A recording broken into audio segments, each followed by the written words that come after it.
औज़ु बिल्लाहि मिनश शैतानिर रजीम बिस्मिल्लाहिर रहमानिर रहीम। बेटा आज मैं आप लोगों को फर्स्ट ईयर फिज़िक्स में चैप्टर नंबर 6 यानी यूनिट नंबर 6 पढ़ाऊँगा, जिसका नाम है फ्लूइड डायनामिक्स।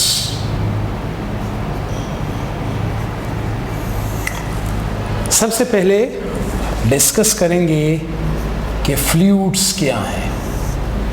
फ्लूइड्स जिसको उर्दू में कहते हैं सियाल, any state of matter which can flow, जो फ्लो कर सकता है। फ्लो किसे कहते हैं? Mass transportation is known as flow, यानी मैस का एक जगह से दूसरी जगह जाना यानी ट्रांसपोर्ट होना, दैट इज कॉल्ड फ्लो। अब any state of matter which can flow, जो फ्लो कर सकता है, that is fluid. Liquids flow कर सकती हैं एक जगह से दूसरी जगह, गैसेस फ्लो कर सकती हैं एक जगह से दूसरी जगह, इसी तरीके से प्लाज्मा फ्लो कर सकते हैं एक जगह से दूसरी जगह। तो इन तीनों को हम लोग बोल सकते हैं कि ये फ्लूइड्स। अब हमारे कोर्स में हम ज़्यादातर लिक्विड और गैसेस को एज अ फ्लूइड लेकर इनको स्टडी करेंगे।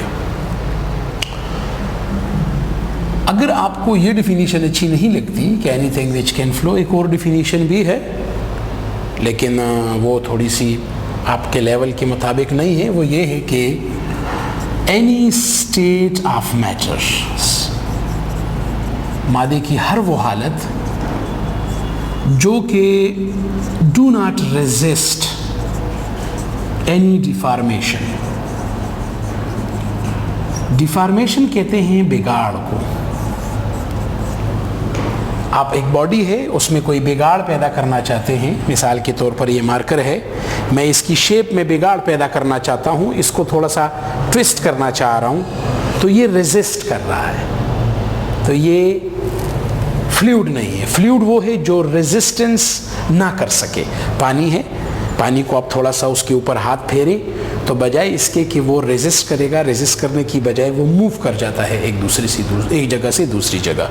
तो इस वजह से हम फ्लूइड्स की ये भी डिफिनीशन कर सकते हैं, any state of matter which do not resist any deformation.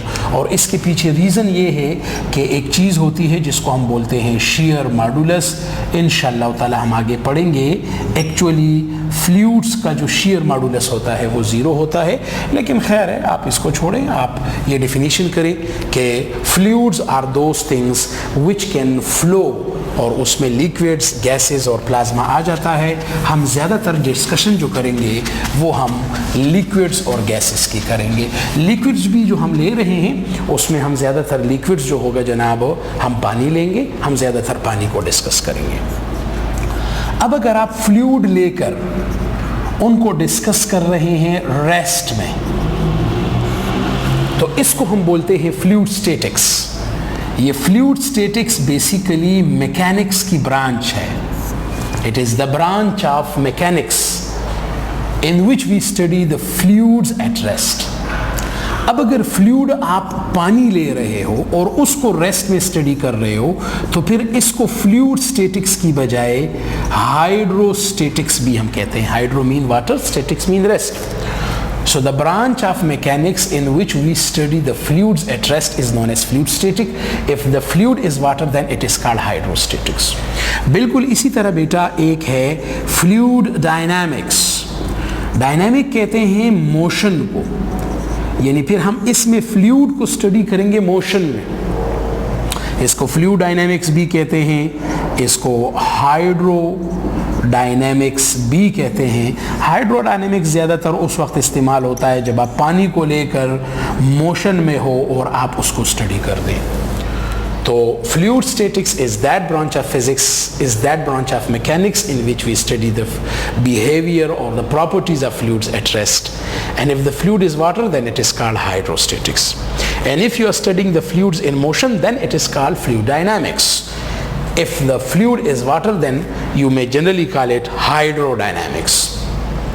हमारा ये जो फ्लूइड डायनेमिक्स है बिल्कुल यही आपके इस चैप्टर का नाम भी है इसमें मेन दो लॉज हैं, एक है कंटिन्यूटी इक्वेशन और एक है Bernoulli theorem. Continuity equation basically law of conservation of मास की वजह से है और बर्नौली थ्योरम जो है वो basically law of conservation of energy है। So I want to say that fluid mechanics is generally based on two laws and these laws are based on law of conservation of mass and law of conservation of energy. तो ये बेटा इस chapter का थोड़ा सा introduction था fluid dynamics कि fluid dynamics क्या है, वो मैंने थोड़ा सा आप लोगों को कराना था। इसके बाद बेटा हम बाकायदा तौर पर इस चैप्टर को स्टार्ट कर रहे हैं और इसको स्टार्ट करने के लिए मेरे पास सबसे पहले एक लॉ है जिसको मैं बोलता हूँ स्टोक्स लॉ। ये स्टोक बेटा एक साइंसदान था, उसने एक लॉ पेश किया था और इस लॉ में उसने कुछ रेजिस्टेंस के बारे में कहा था। सपोज मेरे पास एक छोटा सा बेलोरा है या कोई भी आप बॉडी ले लो, गेंद ले लो, बॉल ले लो, जो भी है, मैं इस बॉल को मूव कराता हूँ ज़मीन पर मूव करा रहा हूँ। आगे सामने से हवा के मालिक्यूल्स हैं, हवा के मालिक्यूल्स इस बॉल के साथ आकर टकराएंगे और टकराकर इसकी मोशन में कुछ ना कुछ रेजिस्टेंस पैदा करेंगे। ये जो रेजिस्टेंस है इसको हम बोलते हैं ड्रैग फोर्स। ड्रैग कहते हैं घसीटने को। ये मॉलिक्यूल जब इस गेंद के साथ टकराएंगे तो इस गेंद के साथ टकराकर इसकी बॉडी के साथ घिसट जाते हैं। मिसाल के तौर पर मैं जा रहा हूँ तो सामने से हवा के मॉलिक्यूल आ रहे हैं, तो हवा के मॉलिक्यूल इस तरह मेरे सामने मेरे साथ आकर टकराकर जमा नहीं हो रहे, टकराकर रेजिस्टेंस कर रहे हैं और टकराने के बाद मेरी बॉडी के साथ इस तरीके से स्लिप होकर यहाँ से स्लिप हो रहे हैं और स्लिप होकर रेजिस्टेंस कर रहे हैं। स्लिप का मतलब है वो घिसट रहे हैं, इस वजह से इसको हम ड्रैग फोर्स भी कह सकते हैं। सो ड्रैग फोर्स बेसिकली एक रेजिस्टिव फोर्स होती है जो कोई भी मीडियम पेश करता है उस बॉडी को जो बॉडी उस मीडियम में मूव करती है। The resistive force offered by the medium to any body which is moving in that body, that force is drag force. इसी ड्रैग फोर्स के बारे में स्टोक्स ने अपना एक कानून दे दिया जिसको हम बोलते हैं Stokes law. Stokes law basically spherical object के लिए उसने दिया था। तो मैं एक स्फेरिकल ऑब्जेक्ट ले रहा हूँ, सपोज मैं एक गेंद ले रहा हूँ। ये गेंद जब हरकत करेगा इसके सामने मॉलिक्यूल इसके साथ टकराएंगे, टकराकर कुछ रेजिस्टिव फोर्स प्रोवाइड करेंगे जिसको ड्रैग फोर्स कहते हैं। ये ड्रैग फोर्स जो बेसिकली है that is directly proportional to eta. अब एटा क्या है, इसको हम बोलते हैं विस्कोसिटी। विस्कोसिटी कहते हैं गाढ़ेपन को, जो कि इसी चैप्टर में मेरा दूसरा लेक्चर जो होगा वो इसके बारे में आएगा। दूसरा जो ये डिपेंड करता है, ये इस जो गोला है इसके रेडियस पे डिपेंड करता है। तीसरा ये ड्रैग फोर्स डिपेंड करता है इस बॉडी की वेलोसिटी पे। मिसाल के तौर पर मैं ये बेलोरा लेकर इसको पानी में भी मूव करूं और पानी की बजाय मैं इसको शहद में भी मूव करूं, पानी में, तो आपका क्या ख्याल है, पानी में ज़्यादा रुक जाएगा जल्दी या शहद में? लाजमन सी बात है शहद में रुकेगा। अब शहद में क्यों रुक रहा है? इसका मतलब ये है कि शहद इस बॉडी के रास्ते में मुज़ाहिमत ज़्यादा पेश कर रहा है, ज़्यादा ऑफर कर रहा है। इस ज़्यादा रेजिस्टेंस की वजह से बॉडी जल्दी रुक जाती है। शहद में ज़्यादा रेजिस्टेंस क्यों है? क्योंकि वो ज़्यादा गाढ़ा है। गाढ़ेपन को हम शो करने के लिए इस निशान को लगाते हैं जिसको हम एटा बोलते हैं।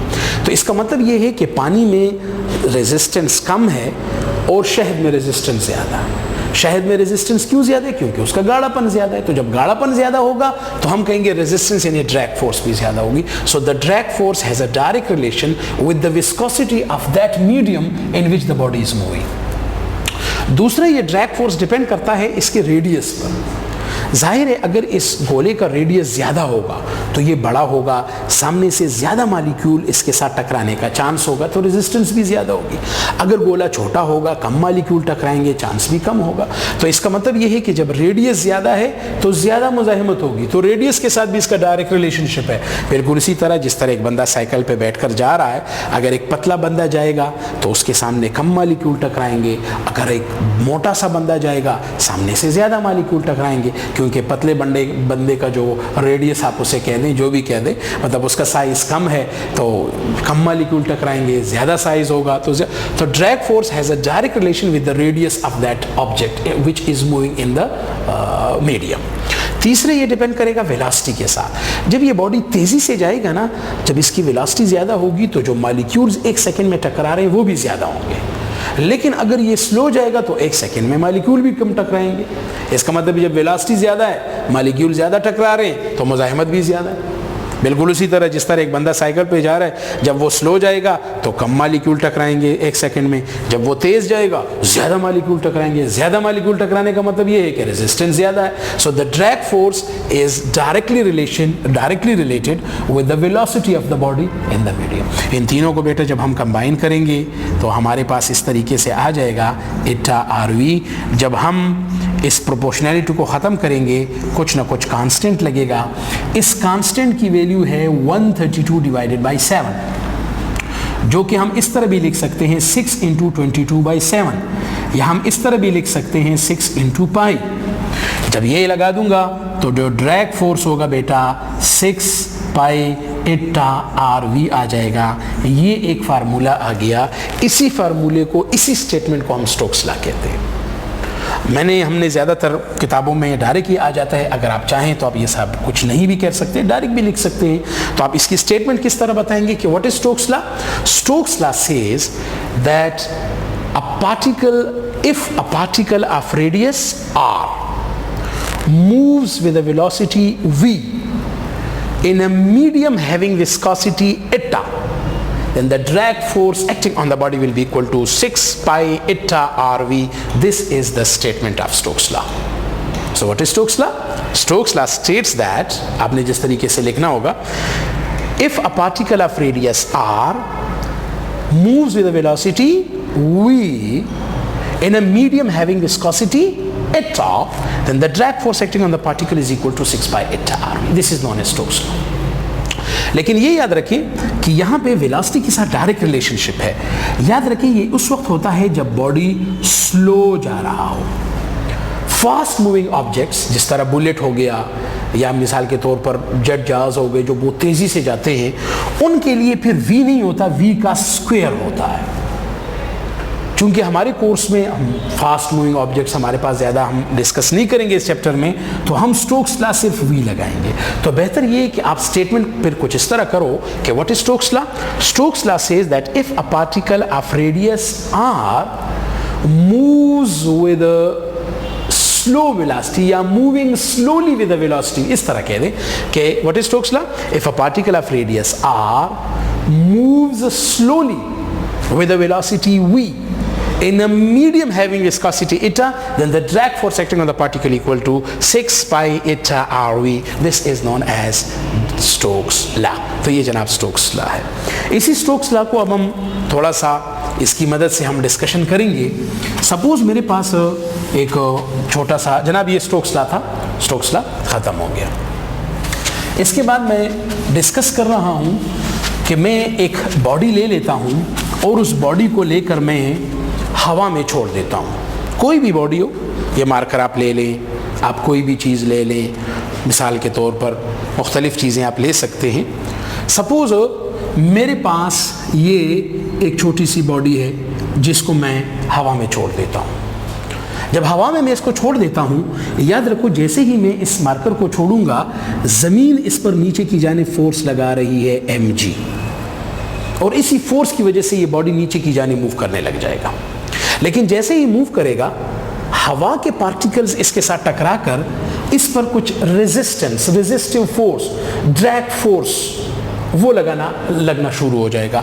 ड्रैग फोर्स इस पर ऊपर की जानिब होगी, मालिक्यूल इस पर फोर्स लगा रहे हैं तो ऊपर की जानिब इस पर रेजिस्टेंस होगी, और वो drag force according to Stokes law 6 pi eta r v हो जाएगा। इसका मतलब है कि शुरू में तो इस पर एक फोर्स अमल करेगा, लेकिन इस फोर्स की वजह से जब ये अपनी मोशन स्टार्ट करेगा तो मोशन स्टार्ट होने के बाद इस पर ये फोर्स भी अमल करना लग जाएगा। अब बॉडी चूंकि ऊपर से नीचे आ रहा है और इसकी वेलोसिटी इंक्रीज हो रही है, बॉडी छोड़ते हैं, बॉडी तेज, तो वेलोसिटी ज़्यादा होने से बेटा ड्रैग फोर्स भी ज़्यादा होता जाएगा, क्योंकि ड्रैग फोर्स के फार्मूले में वी है, वी ज़्यादा होने से ये भी ज़्यादा हो जाएगा। अब जैसे जैसे बॉडी नीचे आएगा वेलोसिटी ज्यादा होती जाएगी, वेलोसिटी ज्यादा होने से ड्रैग फोर्स ज्यादा होता जाएगा। एक वक्त ऐसा आएगा कि ड्रैग फोर्स और mg आपस में इक्वल हो जाएंगे। जब mg दोनों इक्वल हो जाएंगे तो इस बॉडी पर जो रिजल्टेंट फोर्स होगा वो मेरे पास जीरो आ जाएगा। रिजल्टेंट फोर्स जीरो होने का क्या मतलब है? According to Newton second law F net is equal to ma। जब फोर्स जीरो हो जाएगा तो इसका मतलब है एक्सेलरेशन भी जीरो हो जाएगी। एक्सेलरेशन जीरो होने का क्या मतलब है? इसका मतलब यह है कि चेंज इन वेलोसिटी भी जीरो हो जाएगी। चेंज इन वेलोसिटी का मतलब यह कि वेलोसिटी में मजीद चेंज नहीं होगा। इसका मतलब यह है कि ये वेलोसिटी जो होगी जनाब ये अब यूनिफॉर्म हो जाएगी। इसका मतलब है कि जब एक बॉडी ऊपर से नीचे आएगा तो उसकी वेलोसिटी इंक्रीज होती जाएगी और इंक्रीज होते होते एक वक्त ऐसा आएगा कि उसकी वेलोसिटी यूनिफॉर्म हो जाएगी। ये जो यूनिफॉर्म वेलोसिटी होगी इसको हम बोलते हैं टर्मिनल वेलोसिटी।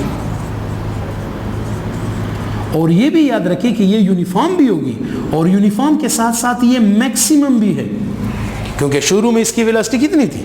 जीरो। जीरो के बाद बढ़ रही थी, बढ़ते बढ़ते बढ़ते बढ़ते एक खास हद तक बढ़ने के बाद यूनिफॉर्म हो गई। इसका मतलब मजीद नहीं बढ़ रही। जब मजीद नहीं बढ़ रही तो ये इसकी वेलोसिटी की मैक्सिमम वैल्यू हो गई। इसको टर्मिनल वेलोसिटी कहते हैं। तो कोई बंदा अगर आपसे ये पूछता है कि टर्मिनल वेलोसिटी क्या है, वैसे बेटा टर्मिनल कहते हैं आखिरी सिर्रे को, यानी ये वेलोसिटी की आखिरी हद है, आखिरी सिर्रा है। जिस तरीके से आप फूल वगैरह लेते हैं, बायोलॉजी में हम पढ़ते हैं फ्लावर्स हैं, कुछ यहाँ पे निकले हैं, यहाँ पे कोई भी फ्लावर जो स्टेम के बिल्कुल सिरे पर होता है तो उसको टर्मिनल फ्लावर कहते हैं। टर्मिनल का मतलब है ये सिरे पर है, तो बिल्कुल इसी तरह ये भी टर्मिनल वेलोसिटी है, यानी ये वेलोसिटी की आखिरी हद है, आखिरी सिरा है, इससे मजीद नहीं बढ़ रही। So what is terminal velocity? हम कहते हैं कि terminal velocity is the maximum and uniform velocity of an object या ऑफ अ बॉडी। कौन सी वेलोसिटी है? ये मैक्सिमम है, यूनिफॉर्म है, जो किसी भी बॉडी की है। ये कब होती है? This is the velocity which is acquired by the body, obtained by the body. कब ये ऑब्टेन करता है? During the downward motion. ये डाउनवर्ड मोशन में करता है। और डाउनवर्ड मोशन किसके थ्रू हो रही है? आप फोर्स नहीं लगा रहे, ये under the action of gravity हो रहा है। मैंने ग्रेविटी पे इसको छोड़ा हुआ है। तो जनाब कोई बंदा आपसे पूछता है कि what is terminal velocity? The maximum and uniform velocity obtained by a body during the downward motion under the action of gravity. याद रखिए ये टर्मिनल वेलोसिटी होती किसकी है? बॉडी की होती है, लेकिन ये होगी किस में? ये मीडियम में होगी। यहां पे मीडियम में क्या ले रहा हूं? एयर ले रहा हूं। तो इसकी सही डिफिनीशन ये कि the terminal velocity of an object in a medium is the maximum and uniform velocity obtained by the body during the downward action in that medium।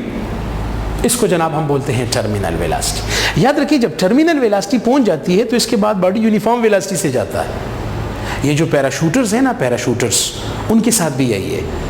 अगर पैराशूटर को हम ऊपर से छोड़ते हैं या वो खुद छलांग लगाता है तो उसकी वेलोसिटी बढ़ते बढ़ते एक खास हद तक बढ़ने के बाद यूनिफॉर्म हो जाती है। अगर उसकी वेलोसिटी बढ़ती जाती है और वक्त के साथ साथ तो फिर ज़मीन तक जब वो पहुंचता तो उसकी वेलोसिटी इतनी ज़्यादा हो जाती कि ज़मीन के साथ टकरा कर फिर तो उसके हाथ पाँव टूट जाते, तो वो यूनिफॉर्म वेलोसिटी से गिरता है। और पैराशूटर यूनिफॉर्म वेलोसिटी 2 स्टेजेस पर लेता है।